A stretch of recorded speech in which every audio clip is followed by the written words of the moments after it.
Lucas 23. E levantando-se toda a multidão deles, o levaram a Pilatos. E começaram a acusá-lo, dizendo: Havemos achado este pervertendo a nação, proibindo dar o tributo a César e dizendo que ele mesmo é Cristo, o Rei. E Pilatos perguntou-lhe, dizendo: Tu és o Rei dos judeus? E ele respondendo disse-lhe: Tu o dizes. E disse Pilatos aos principais sacerdotes e à multidão: Não acho culpa alguma neste homem. Mas eles insistiam cada vez mais, dizendo: Alvoroça o povo ensinando por toda a Judeia, começando desde a Galileia até aqui. Então Pilatos, ouvindo falar da Galileia, perguntou se aquele homem era galileu, e sabendo que era da jurisdição de Herodes, remeteu-o a Herodes, que também naqueles dias estava em Jerusalém. E Herodes, quando viu a Jesus, alegrou-se muito, porque havia muito que desejava vê-lo, por ter ouvido dele muitas coisas, e esperava que ele viria fazer algum sinal. E interrogava-o com muitas palavras, mas ele nada lhe respondia. E estavam os principais sacerdotes e os escribas acusando-o com grande veemência. E Herodes, com os seus soldados, desprezou-o e, escarnecendo dele, vestiu-o de uma roupa resplandecente e tornou a enviá-lo a Pilatos. E no mesmo dia Pilatos e Herodes entre si se fizeram amigos, pois dantes andavam em inimizade um com o outro. E convocando Pilatos os principais sacerdotes e os magistrados e o povo, disse-lhes: Haveis-me apresentado este homem como pervertedor do povo, e eis que, examinando-o na vossa presença, nenhuma culpa de que o acusais acho neste homem. Nem mesmo Herodes, porque a ele vos remeti, e eis que não tem feito coisa alguma digna de morte. Castigá-lo-ei, pois, e soltá-lo-ei. E era-lhe necessário soltar-lhes um pela festa. Mas toda a multidão clamou a uma, dizendo: Fora daqui com este e solta-nos Barrabás, o qual fora lançado na prisão por causa de uma sedição feita na cidade e de um homicídio. Falou, pois, outra vez Pilatos, querendo soltar a Jesus. Mas eles clamavam em contrário, dizendo: Crucifica-o, crucifica-o.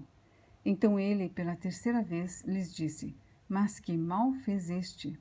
Não acho nele culpa alguma de morte. Castigá-lo-ei, pois, e soltá-lo-ei. Mas eles instavam com grandes gritos, pedindo que fosse crucificado. E os seus gritos e os dos principais sacerdotes prevaleciam.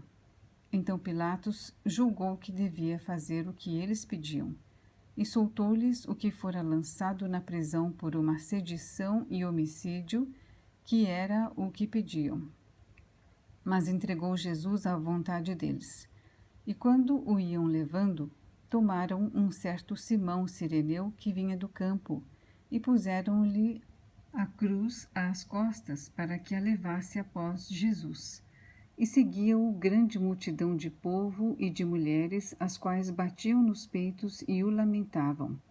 Jesus, porém, voltando-se para elas, disse: Filhas de Jerusalém, não choreis por mim, chorai antes por vós mesmas e por vossos filhos.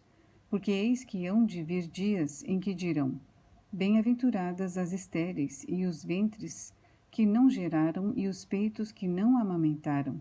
Então começarão a dizer aos montes: Caí sobre nós, e aos outeiros: Cobri-nos. Porque se ao madeiro verde fazem isto, que se fará ao seco? E também conduziram outros dois que eram malfeitores para com eles serem mortos. E quando chegaram ao lugar chamado A Caveira, ali o crucificaram, e aos malfeitores, um à direita e outro à esquerda. E dizia Jesus: Pai, perdoa-lhes, porque não sabem o que fazem.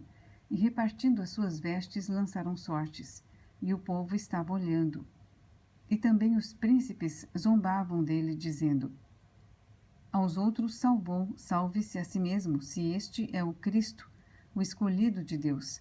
E também os soldados o escarneciam, chegando-se a ele e apresentando-lhe vinagre. E dizendo: Se tu és o rei dos judeus, salva-te a ti mesmo.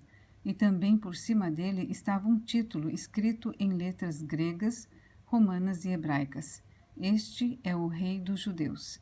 E um dos malfeitores que estavam pendurados blasfemava dele, dizendo: Se tu és o Cristo, salva-te a ti mesmo e a nós.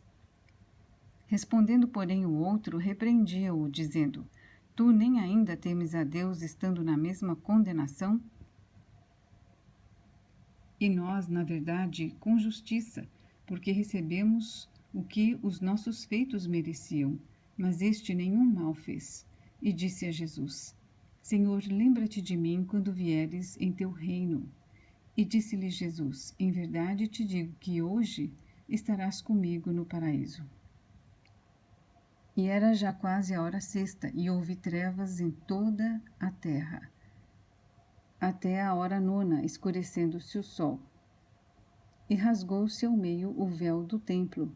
E clamando Jesus com grande voz, disse: Pai, nas tuas mãos entrego o meu espírito. E havendo dito isto, expirou. E o centurião, vendo o que tinha acontecido, deu glória a Deus, dizendo: Na verdade, este homem era justo. E toda a multidão que se ajuntara a este espetáculo, vendo o que havia acontecido, voltava batendo nos peitos. E todos os seus conhecidos e as mulheres que juntamente o haviam seguido desde Galiléia estavam de longe vendo estas coisas.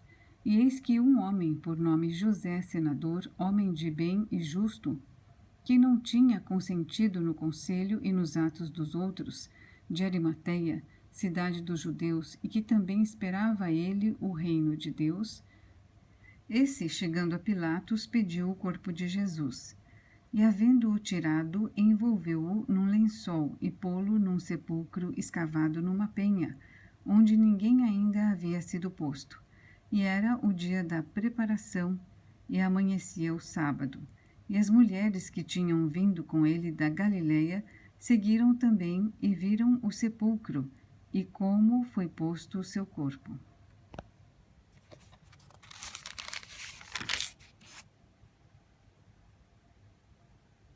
E voltando elas, prepararam especiarias e ungüentos, e no sábado repousaram, conforme o mandamento.